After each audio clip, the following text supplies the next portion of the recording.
So, ESPN's Bill Barwell went ahead and explained why Tee Higgins is holding back the receiving group for the Cincinnati Bengals, which is kind of crazy because we just paid him.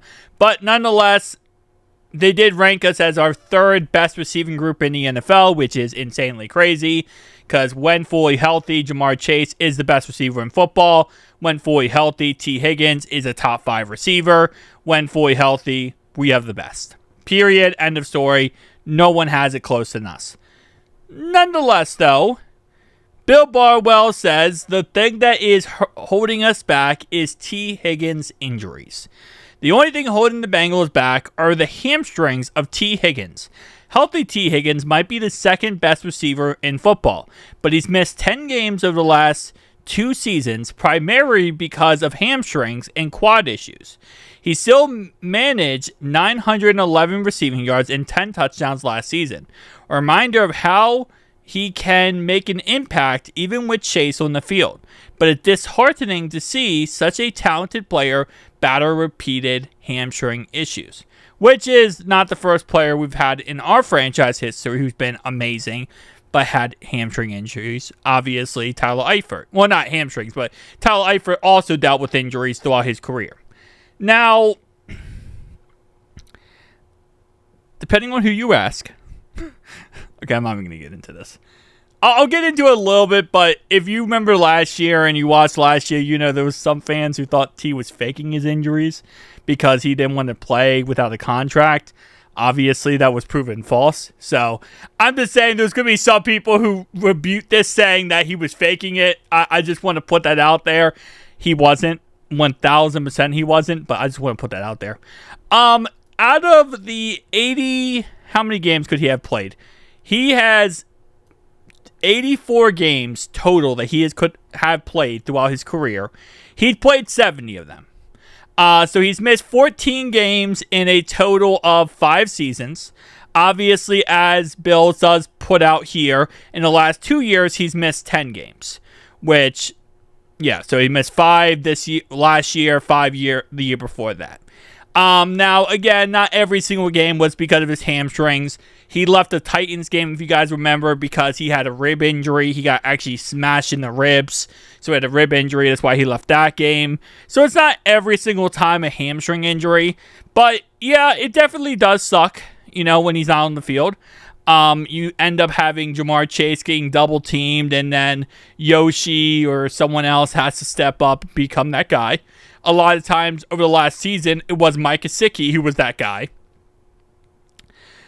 But it's one of those factors where I'll say when he is on the field, he's so dang good. He's so amazing that it kind of does make up for it when he's not on the field. And, yeah, again, like I said, you can't control injuries. We're not talking about a player, like I said with the speculation earlier. We're not talking about a player who's not playing because he doesn't want to play or a player who's not playing because of contracts. We're talking about a guy who would love to play every single play, but simply it is what it is. Now, the question is, would you rather have someone as good as Tee Higgins for, whatever amount of games he does play? Let's say he does play 12, 13 games. I think he'll play the whole season this year, but let's say he does. Let's say for, hypothetical speaking here, let's say he does only play 12 games. Would I rather have Tee Higgins for 12 games or Gabe Davis?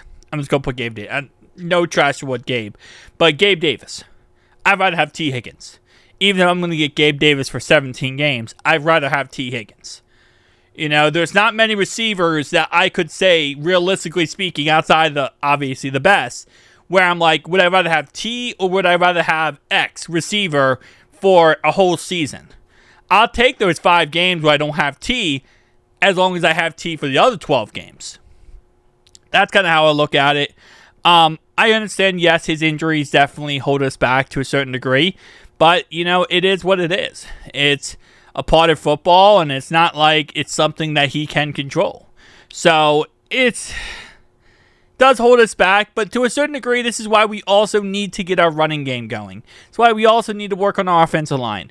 Because if we can get our running game going and really start cranking out rushing, you control time possession, you control the clock, you control the game, and you can lower the amount of chances of injury. Because the plays, there's a lot less plays where you're throwing the ball to Tee Higgins or throwing the ball to Jamar Chase. I'm not saying you don't want to give them the ball, but you do. But you also want to be able to kind of better control the game, where it's not a shootout, where it's not a 60-60 point game. You want a game that's more like controlled, where maybe because you can run the ball, you win the game 21-7. Something like that. Keeping your defense off the field. Keeping your defense rested. Not letting your defense be the reason you lose the game. So, there's also factors like that, I think, that, could help out a little bit with this Tee Higgins situation.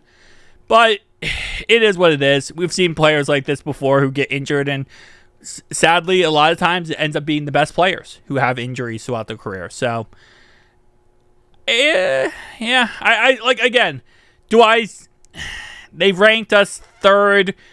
They've ranked us as the third best receiving unit because of that. I'm always weird about that, because I don't feel like you can rank someone or rank that based on injuries, because you are speculating then the player is going to get injured again, which you should never do when it comes to any type of sports analyst. Like when you're analyzing,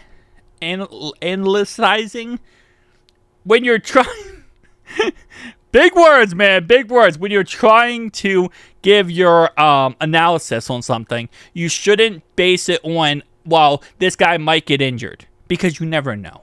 Injuries are part of football. Injuries happen here, there. They happen to everyone. No matter who you are, what team you play for, you're going to have injuries. It's how you deal with the injuries and how you overcome the injuries.